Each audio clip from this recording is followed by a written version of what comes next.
Bonjour mes amis, donc pour cette première vidéo consacrée finalement à l'histoire du social, j'ai choisi un titre relativement large, ce sera le titre suivant, du social à la sécurité sociale, pour vous raconter en fait l'histoire de notre droit de l'aide sociale, comment il s'est construit au travers des siècles. Alors je vais revenir dans un premier temps à une période très ancienne, c'est l'Antiquité, pour dire simplement que durant l'Antiquité, il y avait du social. Par exemple, les pharaons d'Égypte distribuaient des aides aux personnes âgées, aux infirmes, aux orphelins.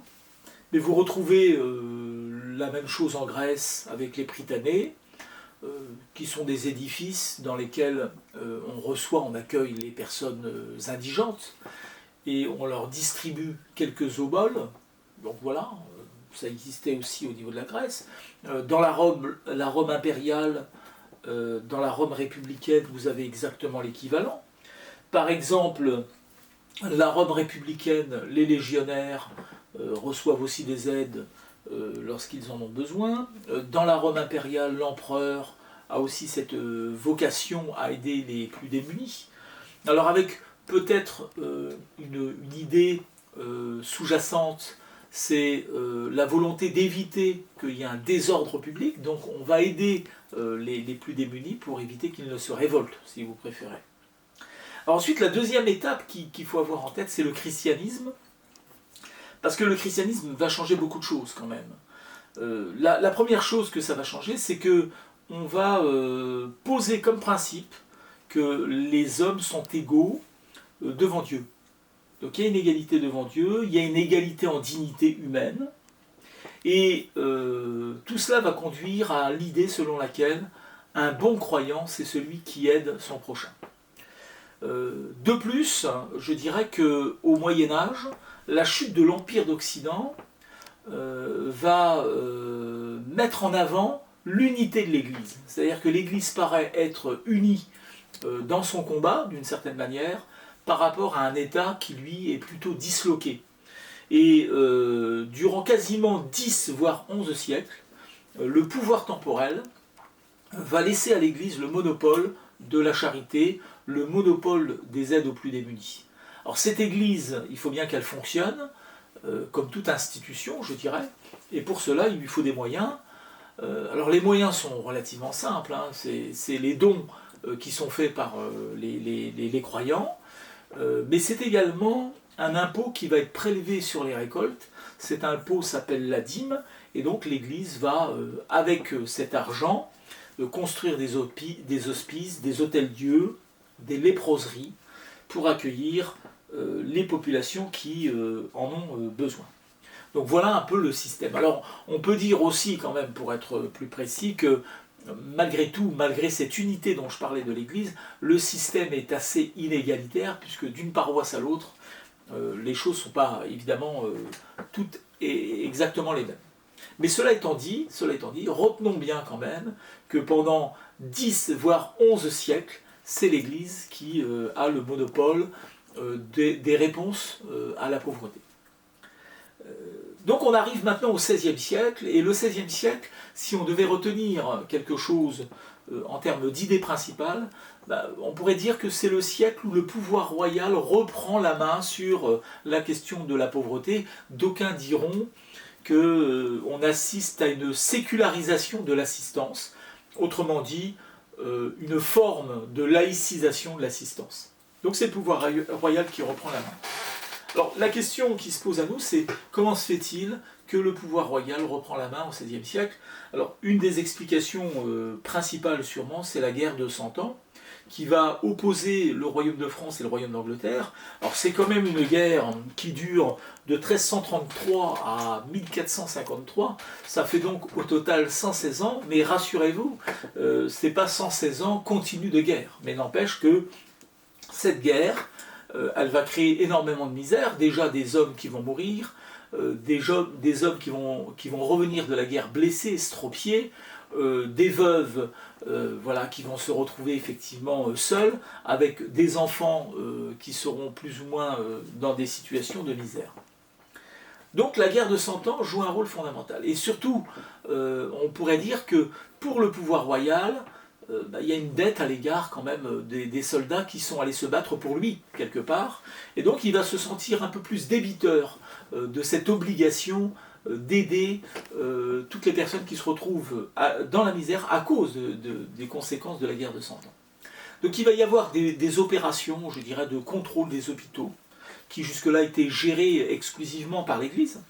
Mais on s'est rendu compte que même cette Église n'était pas toujours dans les règles d'une certaine manière, puisqu'on va relever des affaires de fraude, de détournement de fonds, etc. etc. D'où l'idée de contrôler davantage le fonctionnement des hôpitaux. On va même créer à l'époque une fonction qui va être la fonction de grand aumônier du roi, qui sera d'ailleurs assisté par des officiers royaux qui auront pour but de contrôler un peu tout ce qui est finance. Bon. Par ailleurs, au niveau des communes, on va inciter les communes et les bourgs d'ailleurs à créer des bureaux des pauvres qui seront chargés de distribuer des aides aux plus nécessiteux. Et on va même créer un impôt communal qui va s'appeler à l'époque la taxe communale, droit des pauvres en fait. C'est une taxe qui sera destinée en fait finalement à financer les opérations d'aide aux pauvres. Voilà pour le XVIe siècle ce qu'on peut dire à titre principal sur le XVIe siècle et la prise en charge de la pauvreté.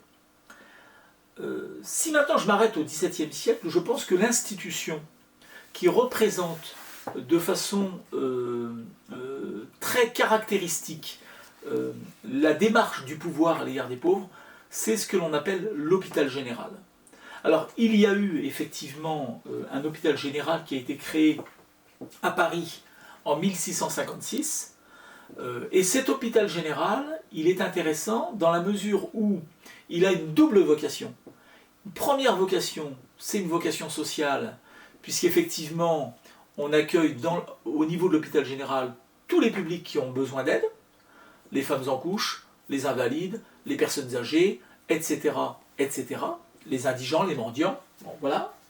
Mais on accueille aussi toutes les personnes errantes, toutes les personnes qui font de la mendicité, parce qu'il est très mal vu dans la société de l'époque d'être mendiant, d'ailleurs c'est interdit, et on enferme les gens dans cet hôpital général. Ce qui fait que c'est aussi une opération de grand renfermement, pour reprendre un peu une expression chère à Foucault, mais c'est bien l'idée que cet hôpital général, il est à la fois un lieu de secours, mais aussi un lieu de détention, et je pense que là-dessus, il faut bien le retenir.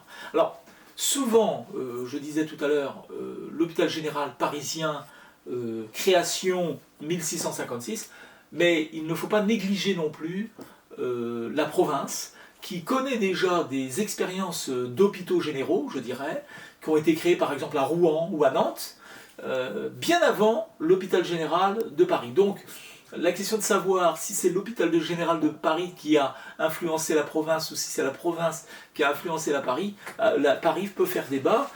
Je vous signale quand même ce livre qui s'appelle « Histoire de la folie de l'Antiquité à nos jours ». Donc c'est un livre de Claude Quetel.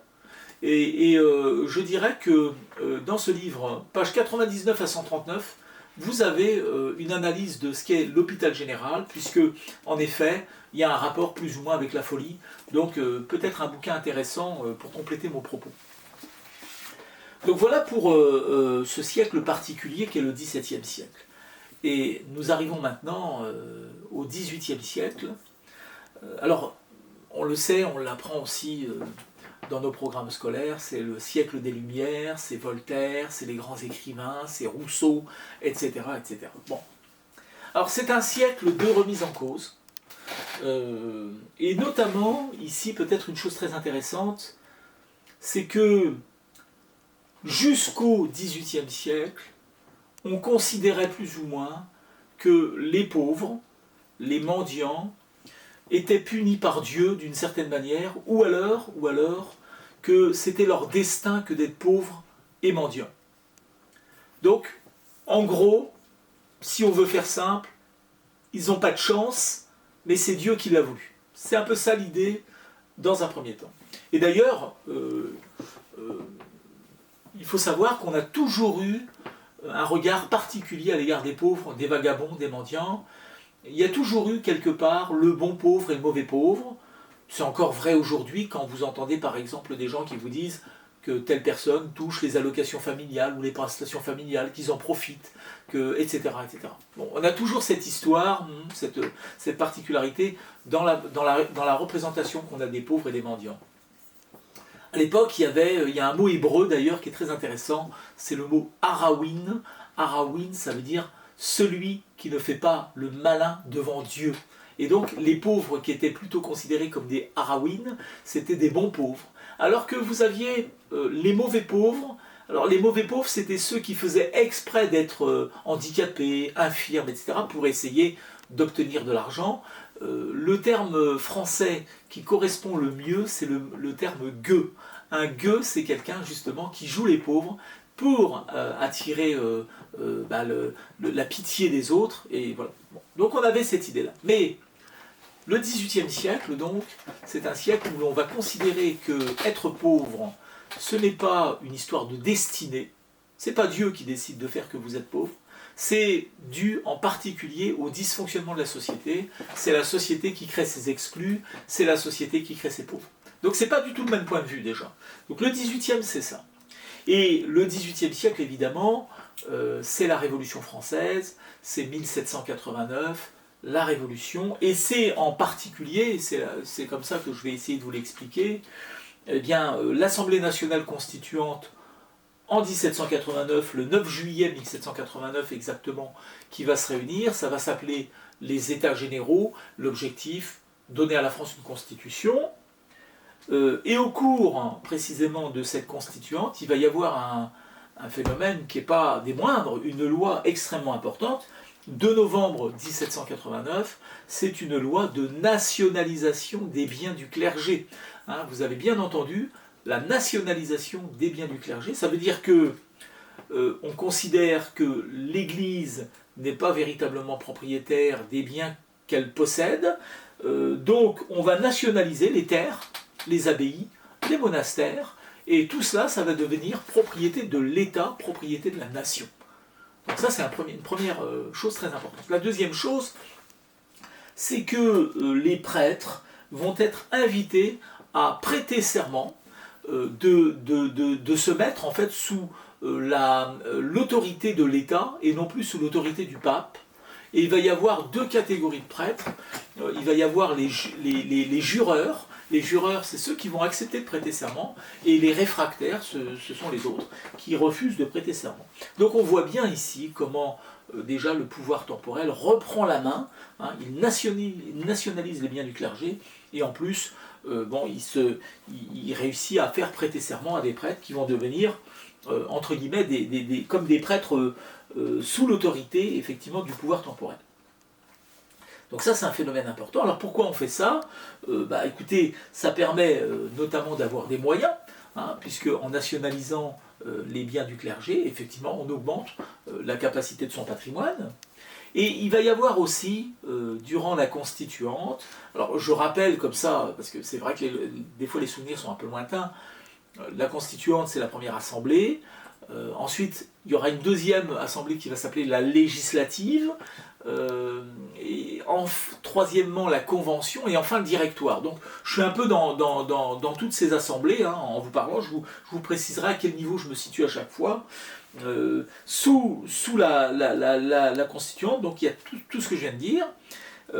Sous la législative, ça va être à peu près la continuité de ce que je viens de dire. Et il va y avoir la convention, qui est la troisième période de la Révolution française et qui est très intéressante, puisque sous la convention, on va créer un comité qui va s'appeler le comité de mendicité des pauvres, qui est un comité en fait qui a pour fonction de fixer la doctrine en matière d'aide aux pauvres.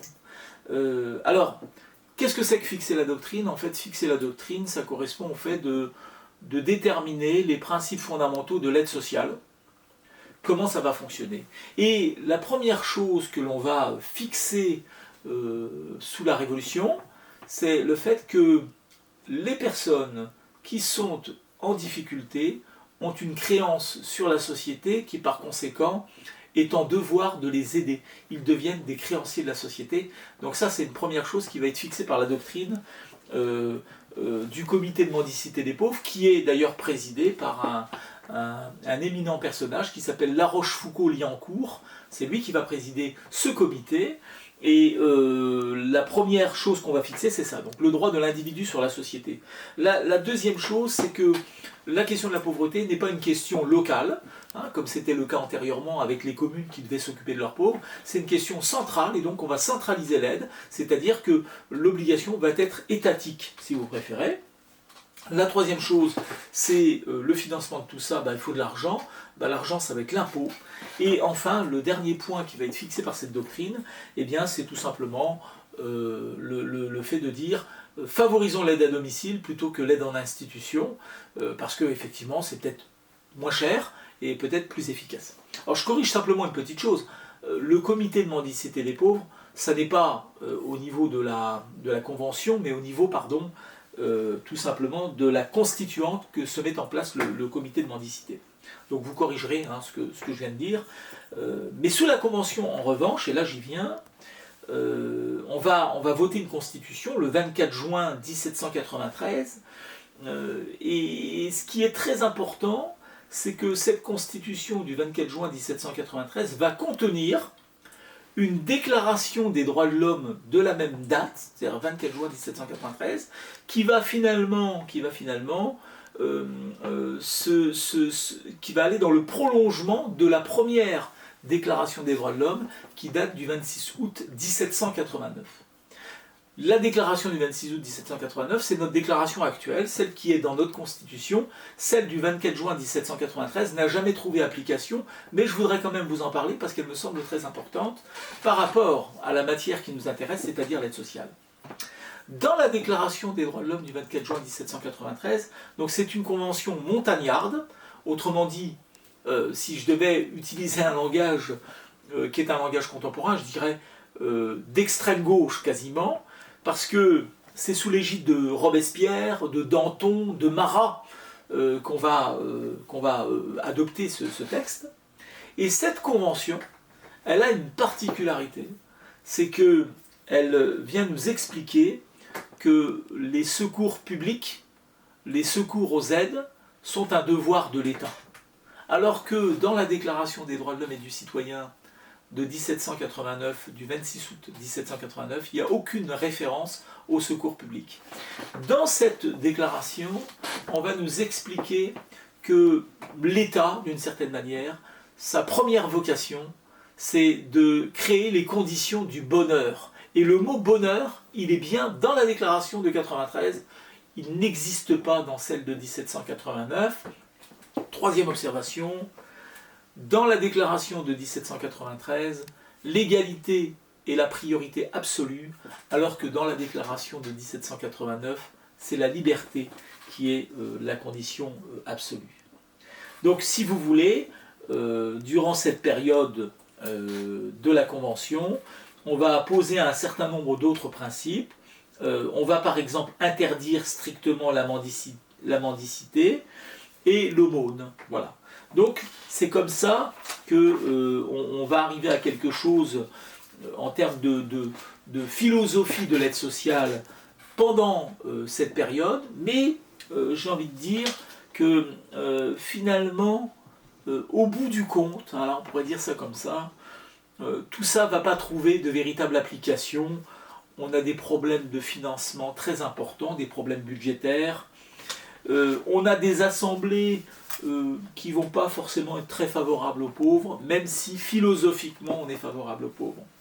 Donc je vais maintenant vous amener petit à petit à la première moitié du 19e siècle, parce que, en fait, le directoire, qui est juste un peu avant, le directoire c'est 1795-1799, autant dire que sous le directoire, c'est donc la période qui suit la Convention, être pauvre, j'ai envie de dire, c'est pas forcément une bonne chose, puisque sous le directoire, on va remettre en cause complètement l'idée d'un quelconque droit de l'individu sur la société, ça c'est un premier point.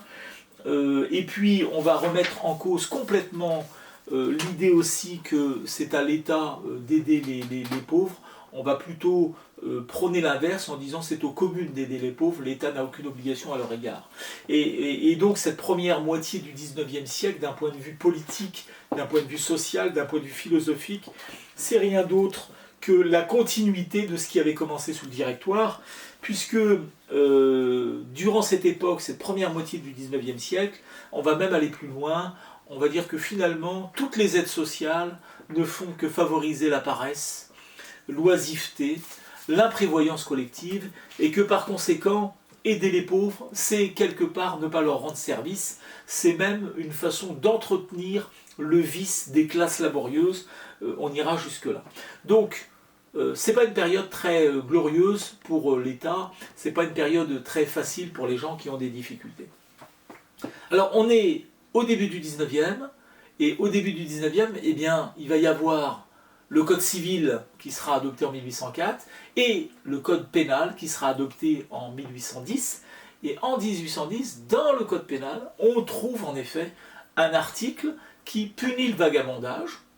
Et par conséquent, tout vagabond, c'est-à-dire personne qui n'est pas en capacité de justifier de son identité, de justifier d'un domicile, etc., qui n'a pas d'argent sur lui, est immédiatement arrêté et enfermé dans un dépôt de mendicité qui est une structure d'enfermement en fait au niveau des départements. Donc voilà comment se passent les choses. On voit bien que le courant n'est pas du tout favorable effectivement aux personnes en difficulté.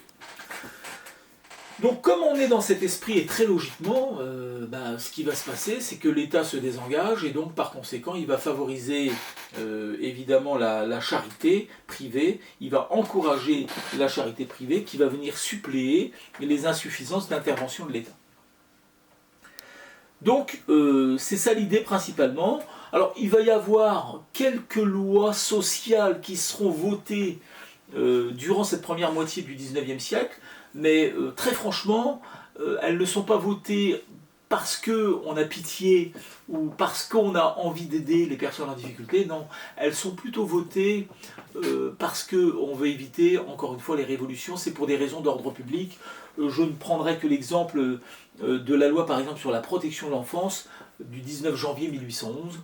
Bon, bah oui, d'accord, mais en fait, ce qu'on se dit, c'est que les enfants abandonnés, les enfants trouvés, si on ne les prend pas en charge tout de suite, demain peut-être que ce seront eux qui vous attendront au coin de la rue, au coin du bois pour vous voler votre bourse. Donc l'idée, c'est pas tellement d'aider les personnes, c'est plutôt, je dirais, d'éviter qu'elles deviennent nuisibles à la société. Donc ça, c'est la première moitié, hein, on est bien d'accord, du 19e siècle.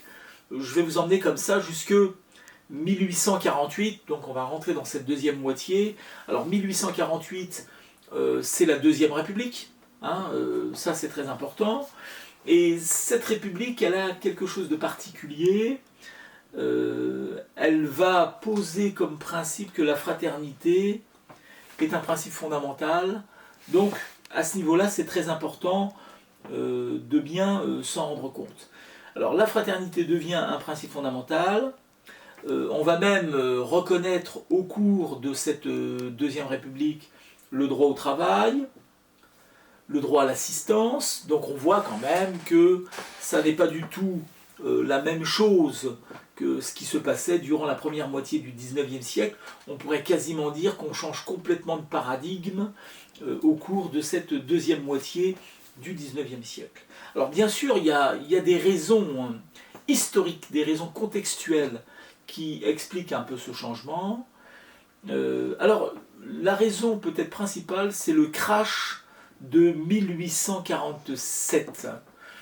Effectivement, il y a eu une espèce de spéculation sur le chemin de fer, et ça ne s'est pas très très bien passé, je dirais, d'une certaine manière. Il y a eu un crash, comme il y a un crash boursier, c'est exactement pareil. Donc l'économie s'est cassée la figure au niveau européen, et la France, évidemment, n'a pas été épargnée. Ça, c'est un premier événement, on va dire, économique. Et il y a eu un deuxième événement qui est très important aussi, me semble-t-il. C'est un événement climatique, puisqu'il y a eu un hiver extrêmement rude, ce qui fait que les récoltes de pommes de terre, de blé, se sont très mal passées. Il y a eu un phénomène évidemment d'insuffisance alimentaire. La faim a frappé la France, mais la faim a frappé aussi par exemple l'Irlande, où il y a eu quand même 1 million de morts. Donc il faut avoir ça en tête, 1 million de morts en Irlande, du fait justement de ces crises économiques et climatologiques qui vont créer un véritable problème. Alors, le crash de 1847, il va avoir des conséquences aussi sur l'économie française, et contrairement à ce qu'on croit, le phénomène du chômage, il existait aussi à l'époque, alors qu'on est en pleine révolution industrielle, et là, la France va connaître 1 million de chômeurs, alors qu'elle est peuplée, à l'époque, de 35 millions d'habitants. Donc vous imaginez un peu ce que ça veut dire. Bon. Et aussi, on peut dire que 1848, on va chasser le roi Louis-Philippe, c'est Napoléon III qui va s'installer. Alors on l'appelait le Badinguet, parce que voilà, il s'est échappé de la prison de Ham. Il a revêtu les vêtements d'un sieur Badinguet, et donc il a pu s'échapper comme ça, et donc on l'a surnommé Napoléon III le Badinguet, qui n'était pas un empereur qui était considéré comme un grand empereur, c'est-à-dire que lui, c'était le neveu de Napoléon Ier, le grand, et lui finalement c'était un peu l'empereur, le petit en fait, empereur par rapport à son oncle. Alors ce fameux Napoléon III et cette fameuse constitution de République de 1848, c'est aussi la République où on va instaurer le suffrage universel, et d'ailleurs le premier président de la République élu au suffrage universel direct, ça a été Napoléon III. Donc Napoléon III, premier président de la République élu au suffrage universel direct. Alors, je disais tout à l'heure, on va reconnaître le droit au travail, on va abolir l'esclavage durant aussi cette période, et on va reconnaître également la liberté de la presse. Donc 1848, c'est quand même une république, du point de vue social, on va dire qui est assez favorable. On va avoir un certain nombre de lois sociales qui seront votées durant cette période. Par exemple, une loi du 18 juin 1849 qui va créer la Caisse nationale des retraites, une loi du 15 juillet 1849 qui va créer les sociétés de secours mutuels, une loi du 10 janvier 1849 également qui crée l'assistance publique, telle qu'on la connaît aujourd'hui, ou qu'on la connaissait à l'époque plus exactement, et puis une loi par exemple du 7 août 1851 sur le service public hospitalier. Donc il y a quand même ici dans cette deuxième République un effort de voter des lois sociales favorables aux personnes qui sont en difficulté. Mais on peut dire que globalement parlant quand même, malgré tout ce que je viens de dire, c'est pas la République sociale, puisque la véritable République sociale, en fait, ça va être la troisième République, dont je vais vous parler maintenant, qui est une République où effectivement, on peut le dire comme ça, la totalité de notre dispositif de protection sociale trouve ses origines dans la Troisième République. Alors la Troisième République, pour vous la situer, c'est 1875, elle commence à cette époque-là, et elle va se prolonger longtemps puisqu'elle va mourir en 1946, donc c'est la plus longue république qu'on ait jamais connue. Je ne crois pas qu'on ait encore battu, même avec notre 5e République, la durée de vie de cette Troisième République. Donc c'est une république particulière qui va être marquée par une doctrine très spéciale qui est la doctrine solidariste. Alors la doctrine solidariste, c'est une doctrine qui va être menée par un homme qui s'appelle Léon Bourgeois. Et justement, ce sera peut-être mon deuxième conseil de lecture, ce livre de Marie-Claude Blais qui s'appelle « La solidarité », voyez, ce livre-là, qui raconte un peu l'histoire du solidarisme. Vous résumez un peu cela, hein, dans tous les cas, pour que vous ayez en tête un peu ce dont il s'agit. Alors, il y a plusieurs choses hein, qu'il faut savoir. Notre système de protection sociale va se construire véritablement à la fin du XIXe siècle, c'est-à-dire durant cette République, cette Troisième République. Il va y avoir des lois très très importantes qui vont marquer de façon définitive le droit de l'aide sociale, mais par rapport à Léon Bourgeois, alors Léon Bourgeois c'est un avocat, il a écrit un seul livre en 1896 qui s'appelle Solidarité, dans lequel il va expliquer en fait sa doctrine, le solidarisme. C'est le chef du parti radical à l'époque, et c'est lui en fait qui va véritablement, je dirais, inscrire l'évolution de nos lois sociales et qui va les propulser de façon très importante, puisque de là, tout le reste va découler en fait finalement. Voilà ce qu'on peut dire dans un premier temps. Alors évidemment, on est en pleine révolution industrielle, il y a de la misère, beaucoup de misère, il y a la création de la classe prolétaire, c'est très important aussi de l'avoir en tête, et par conséquent, il va y avoir un peu un vent de révolte, si vous voulez, dans la société, puisque la révolution industrielle, c'est l'exode rural, les gens quittent leur campagne, ils quittent donc les solidarités familiales pour se retrouver seuls en ville, voilà, et effectivement, bon, les conditions ne sont pas toujours faciles. Bon, on est dans ça.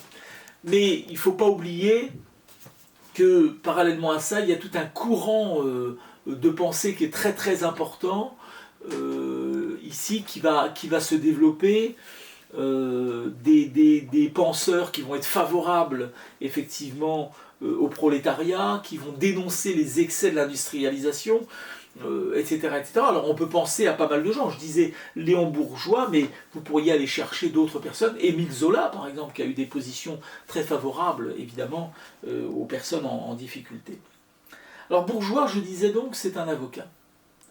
Et le problème qu'on a, en fait il est très simple, c'est qu'il faut absolument réussir à théoriser l'obligation pour l'État d'intervenir à l'égard des pauvres. C'est ça l'idée générale.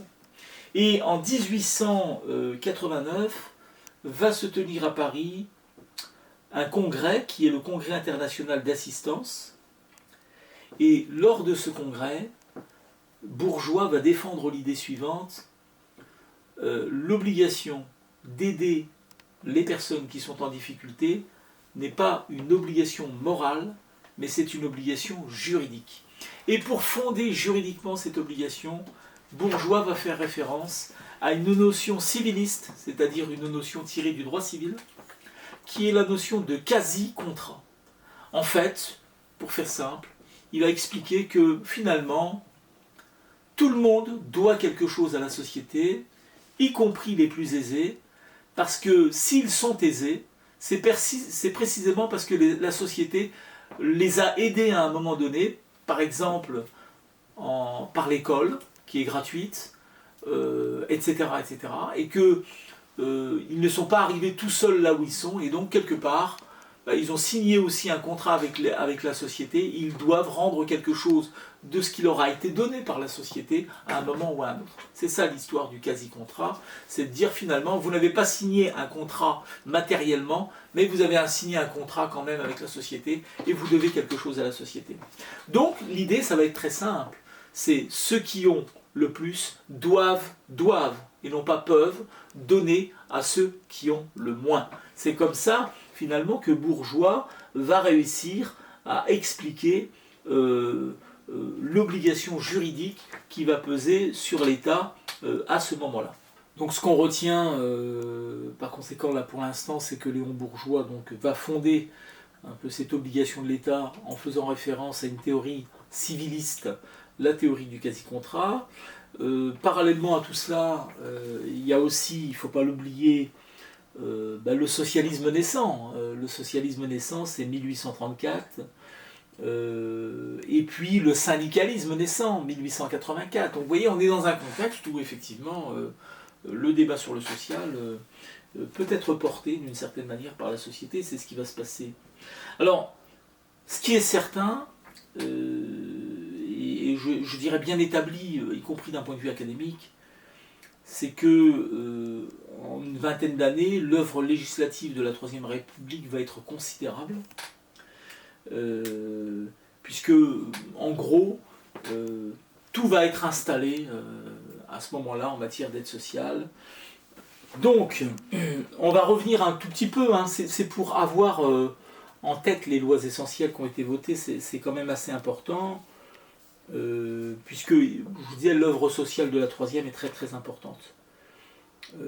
Donc, une première loi, par exemple, la loi sur l'aide médicale gratuite, elle date du 15 juillet 1893. Alors c'est intéressant l'AMG, hein, l'aide médicale gratuite, parce que au fond ça correspond à notre CMU actuel, hein, si vous voulez. Donc en 1893, l'hôpital, cette fois-ci, devient un hôpital qui soigne des malades, des patients. Alors que l'hôpital général dont je vous avais parlé tout à l'heure, et qui a existé au XVIIe siècle, il avait une autre vocation que de soigner des malades. Donc on a ici une loi très importante qui va faire que les personnes qui n'ont pas les moyens de se faire soigner seront aidées par une aide sociale qui va s'appeler l'aide médicale générale. On va avoir aussi une loi qui va fixer le statut des pupilles de l'État, une loi du 28 juin 1904. Certaines lois qui vont intéresser les vieillards, parce qu'à l'époque on parle comme ça, hein, on ne dit pas les personnes âgées, on dit les vieillards. La loi du 14 juillet 1905 qui va leur permettre soit de percevoir une pension, soit éventuellement d'être accueillis dans une espèce de maison de retraite, d'être placés gratuitement d'une certaine manière. On va aussi avoir une loi ou des lois même du 17 juin et 14 juillet 1913 sur les femmes en couche sans ressources. Alors là c'est pareil, hein, on ne va pas faire d'anachronisme, les femmes en couche, à l'époque on parlait comme ça, c'est une loi sur les femmes en couche sans ressources. 14 juillet 1913, une loi qui va venir aider les familles nombreuses. Donc ça c'est plutôt des lois individuelles, hein, qui donnent des droits aux individus, mais on a eu aussi un ensemble de lois de prévoyance collective. Alors je pense par exemple à la loi du 1er avril 1898 qui crée les mutuelles, donc le courant mutualiste, hein, voilà cette loi. Une loi du 1er avril 1898, du 9 avril pardon, 1898 sur les accidents du travail, et j'y reviendrai juste après parce que cette loi est fondamentale. Une loi du 5 avril 1910, retraite ouvrière et paysanne. Alors bon, ça n'a pas très bien marché à l'époque parce que c'était une retraite par capitalisation et ça s'est un peu cassé la figure. Et puis ensuite une loi du 5 avril 1928 sur les retraites des personnes qui travaillent dans le commerce et l'industrie. La loi du 11 mars 1932 qui est intéressante aussi, c'est une loi sur les allocations familiales en fait, hein, des salariés. Donc ça devient voilà, une allocation destinée à aider les familles des personnes qui sont salariées. Donc c'est voilà, une loi aussi intéressante à ce niveau-là. Alors je vais revenir sur la loi du 1er avril 1898 parce que c'est peut-être la plus grande loi de la fin du 19e siècle, une loi sur les accidents du travail. Je vais vous expliquer en quoi cette loi de 1898 est une grande loi. Alors ce qu'il faut bien comprendre, c'est que la relation de travail, durant toute la révolution industrielle, était une relation qui était régie par le code civil, et non pas le code du travail, le code civil. Et pour le code civil, la relation entre un employeur et un salarié n'est rien d'autre qu'une relation qui permet à l'un d'acheter la force de travail de l'autre. Donc c'est de la location en fait de force de travail, c'est un contrat si vous préférez de location et rien d'autre. Par conséquent, il n'y a pas de protection particulière qui est liée au fait de travailler pour quelqu'un. Si vous voulez mettre en cause la responsabilité de l'employeur en cas d'accident de travail, il vous appartient de vous référer au droit civil et donc par conséquent de démontrer la faute de l'employeur, d'aller devant un tribunal, de gagner votre procès et d'obtenir une indemnisation. Alors, je vais vous dire, les choses sont très simples. 88% des salariés qui faisaient des procès à l'époque perdaient leur procès pour une raison évidente. L'impossibilité de prouver qu'une machine à vapeur elle avait implosé à cause d'un défaut d'entretien, par exemple. Le manque de moyens financiers de l'ouvrier. Bon, s'il suffisait que l'employeur fasse traîner un peu l'affaire, et puis l'ouvrier se retrouvait sans possibilité de payer les honoraires de l'avocat. Donc on s'est retrouvé dans des situations assez catastrophiques à ce niveau-là, ce qui fait que ça a été très complexe. Alors cette loi de 1898, c'est une loi très importante, parce que en fait, ce qu'il faut comprendre, c'est que c'est une loi qui vient remettre en cause l'idée que le salarié qui travaille pour le patron soit mis dans la difficulté quand même de devoir démontrer que l'accident qu'il a subi est lié à une imprudence, une négligence de son patron, et grosso modo, je vous le disais, à aucun moment il ne réussit à obtenir indemnisation. Donc il y a eu tout un courant de personnes qui ont pris position pour que la législation change. Alors, surtout, s'il faut retenir quelque chose, c'est que la loi de 1898, c'est 20 ans quasiment de débat pour savoir si effectivement il fallait indemniser ou pas indemniser de manière forfaitaire les ouvriers qui étaient victimes d'accidents du travail. Aujourd'hui, par exemple, quand vous vous foulez la cheville sur votre lieu professionnel, vous êtes indemnisé au titre des accidents du travail, il n'y a pas de débat possible. À l'époque, ce n'était pas le cas, et à l'époque, les accidents étaient relativement graves. Il y a des gens qui se retrouvaient dans l'incapacité ensuite de pouvoir louer leur force de travail, et par conséquent, ils tombaient forcément dans la misère, si vous voulez. Alors, je voudrais vous parler d'un juge qui est connu dans le domaine du droit, on va dire. Il n'est pas connu au sens, c'est pas une célébrité, je dirais d'une certaine manière, mais il s'appelle Magnaud, M-A-G-N-A-U-D, et ce juge a travaillé au tribunal de Château-Thierry, donc à la fin du XIXe siècle. Il était très favorable, il prenait des positions très sociales, je dirais, et il était particulièrement le défenseur des travailleurs. Alors j'ai ce livre-là qui s'appelle Le bon juge, vous voyez, un livre écrit en 1983, qui reprend pour l'essentiel des décisions qui ont été rendues par Magnaud dans des domaines divers et variés. Il n'était pas que le défenseur des travailleurs, il était aussi le défenseur des opprimés ou des plus faibles dans la société. Alors je vous le dis comme ça, la plupart des décisions du juge Magnaud ont été infirmées par la cour d'appel d'Amiens, parce qu'ils dépassaient quand même assez largement le cadre de la loi elle-même. Or, un juge doit appliquer la loi. Bon. Mais cela étant dit, ça reste quand même un grand magistrat qui a marqué l'histoire de la magistrature. Alors, quel était l'esprit un peu des décisions de Magnaud en la matière?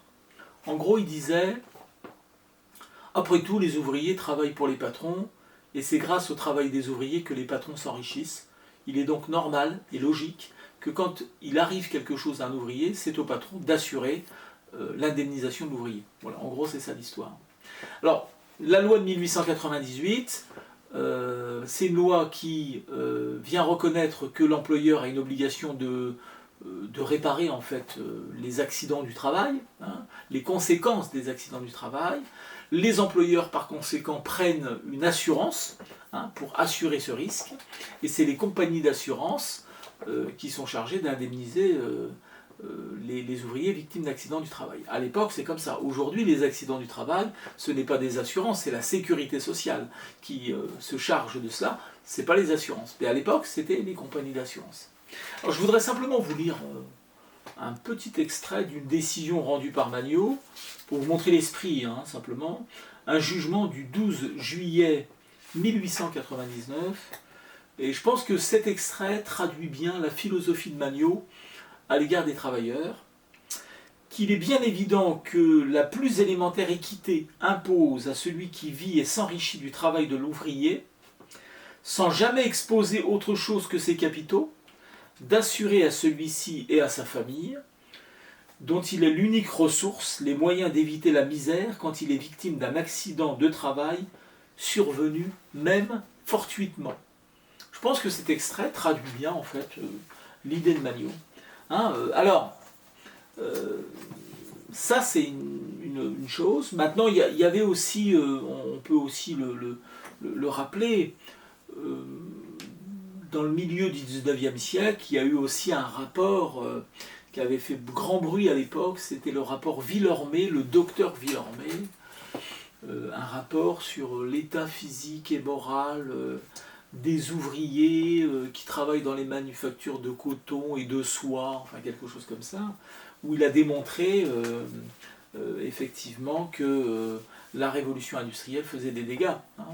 Les gens ne mangeaient pas leur faim, ils étaient logés dans des conditions insalubres, etc., etc.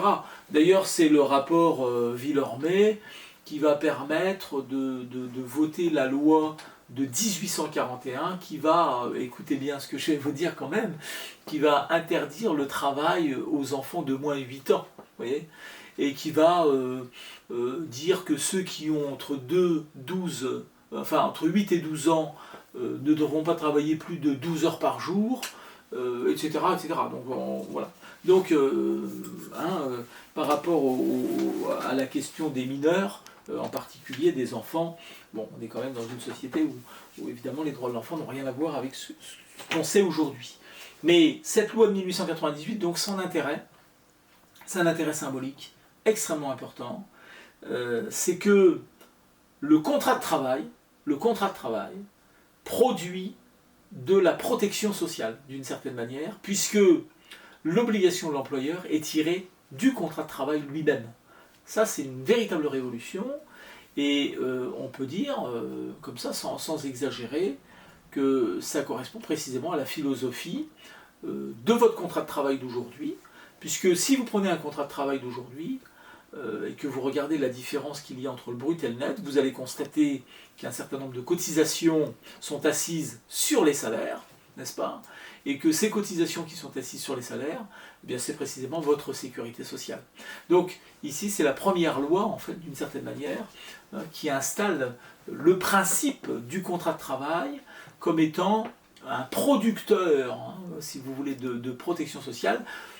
Certains vous diront que dans le contrat de travail, il y a un aspect statutaire, c'est-à-dire un aspect non négociable, et cet aspect statutaire non négociable, c'est précisément la protection sociale que produit le contrat de travail lui-même.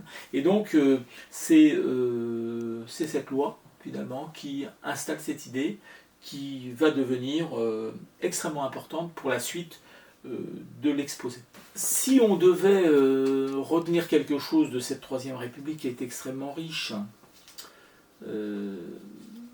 la première chose qu'on pourrait dire, c'est que elle a consolidé l'assistance, avec toutes les lois d'assistance qui ont été votées, mais elle a aussi créé la technique assurantielle, puisque la loi sur les accidents du travail, c'est précisément une loi qui s'inscrit dans la logique de la sécurité sociale, autrement dit, vous cotisez pour avoir en contrepartie de ces cotisations le droit à une prestation. C'est ce qu'on appelle la technique assurantielle. Donc d'un côté, l'assistance qui est financée par l'impôt, ce sont des droits qui sont ouverts même si on n'a pas cotisé, puisque c'est l'impôt qui paye. Et puis de l'autre côté, des droits qui s'ouvrent parce que précisément on a cotisé préalablement. Donc voilà pour cette Troisième République. Ensuite, on va traiter maintenant la Quatrième et la Cinquième République ensemble. La Quatrième République, c'est 1946. La Ve République, c'est 1958, mais mon objectif pour l'instant, c'est de vous amener plutôt à la création de la sécurité sociale qui va venir se rajouter à l'aide sociale et qui va constituer le deuxième grand pilier de la protection sociale en France. Donc effectivement, la sécurité sociale va être créée en 1945.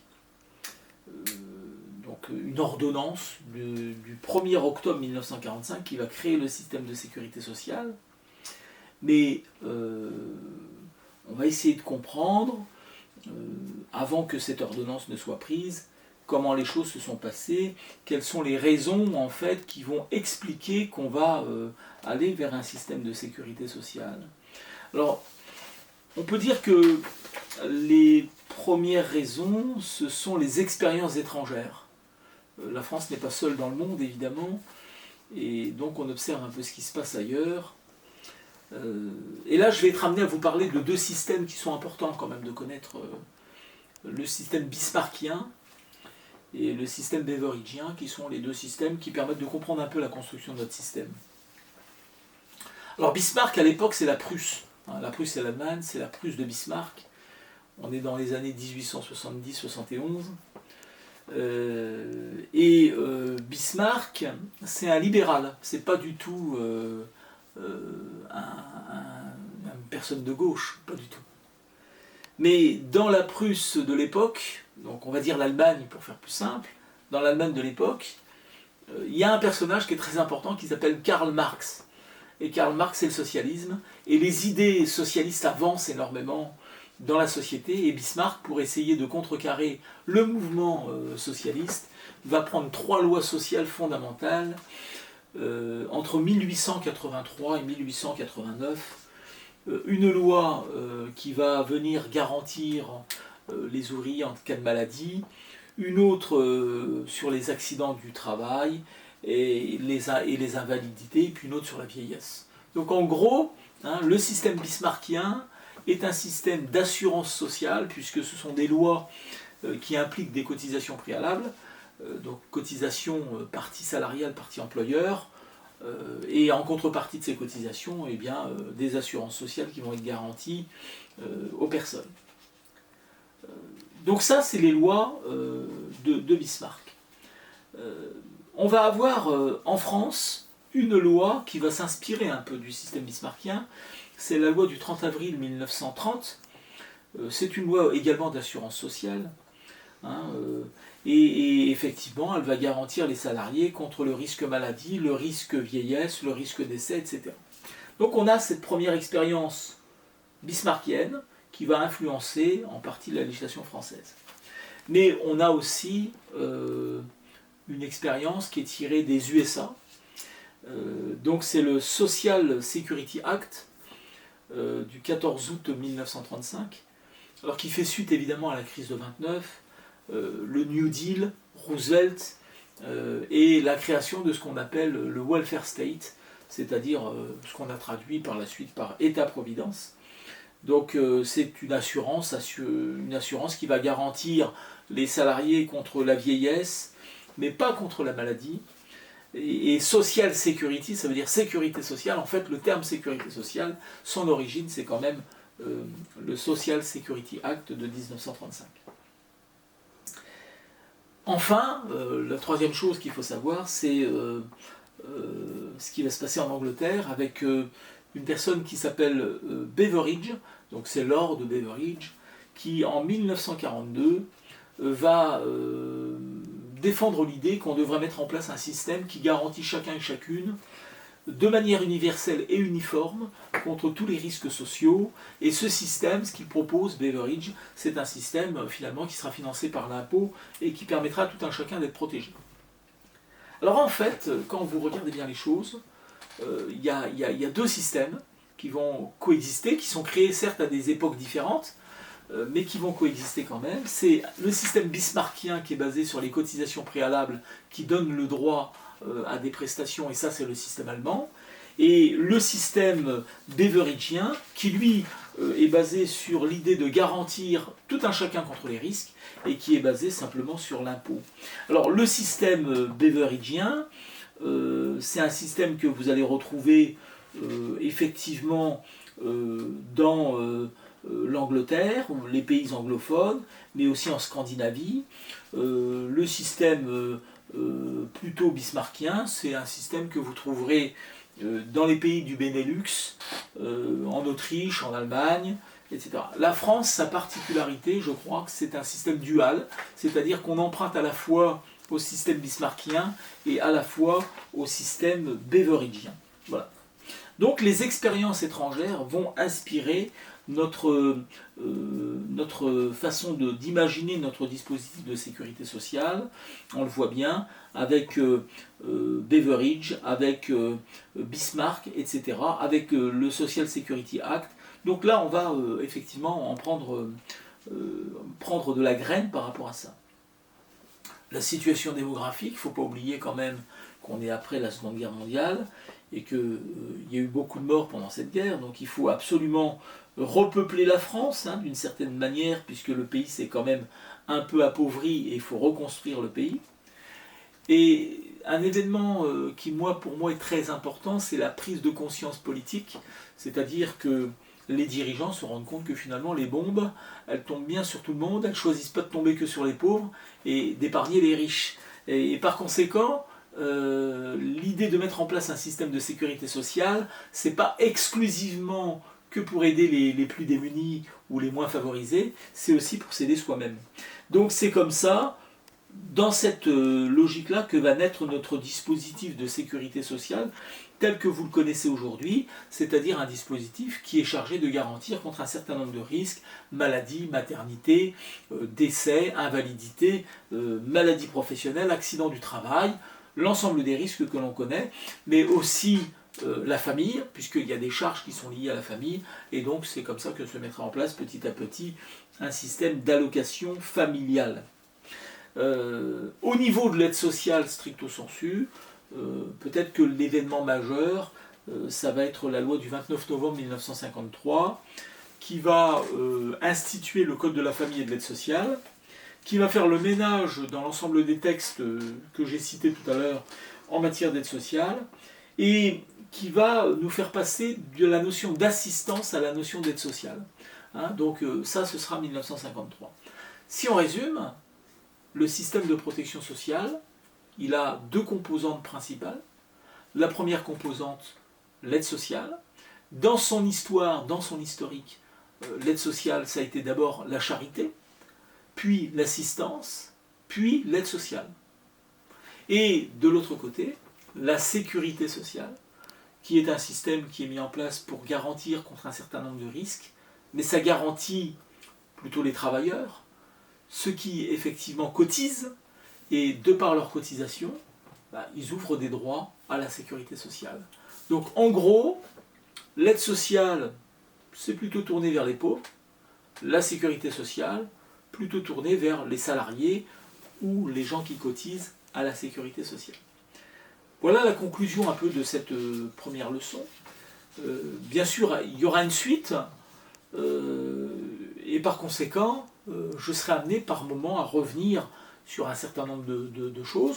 Je vous ai fait une présentation assez rapide de l'ensemble du dispositif. J'espère que vous aurez retenu l'essentiel et nous pourrons ainsi nous retrouver la prochaine fois. Je vous remercie beaucoup.